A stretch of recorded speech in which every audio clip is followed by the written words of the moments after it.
Magandang buhay po sa inyo mga kahabi. Nandito ulit si Kuya Lito. So, unang-una po, nagpapasalamat po tayo sa ating Panginoong Jesucristo sa walang sawang pagbigay sa atin ng buhay at blessing. So, share ko lang po sa inyo, ito po ay setup na ginagawa natin sa San Fernando, Pampanga. Actually, naglagay tayo ng filtration system. So, yun, kung makikita nyo po yun po yung inilagay na filtration system. Yan. So, ang motor po ay naka-isolate din. Kasi po masyadong malaki yung motor, so kaya nandun din po sa loob para po yung kanyang mga crate ay hindi po mahigop. Yan. Then, dito po may mga hides na yan. So, meron tayong siyam na hides. Naglagay din tayo ng mga water plants dito. Actually, ito pong mga trapal pond na to, si ma'am na ang nag-design yan. So, siya na po nag-provide niyan. So, tayo po ay filtration system. So, dun po sa gilid, kung mapapansin nyo po yun, kada po dalawang layer, meron pong cabinet filter box. Yan po yung gumawa ko ng isang sample, then pinagaya natin sa kanila.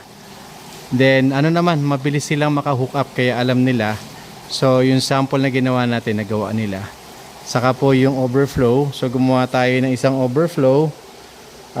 Tapos, pinagaya natin din sa kanila para kahit paano makatipid po sila. So, dito, isang set. Kada isang set po, dalawang layer ay may sariling filtration system. So, yung kabila, doon naman sa kabila. Yung kabila, para doon at yun para doon. Dito naman sa kabila, meron pa rin pong tatluhan. So, kada tatlong layer, meron din pong filtration system. So, ayan. Sa gantong paraan, mga kahabi, kapag po kasi, gaya nga po ng lagi kong sinasabi sa inyo, the more na maganda yung filtration system natin, mas nakakales po tayo unang-una sa maintenance. At the same time, hindi po basta-basta nagkakasakit ang ating mga alaga.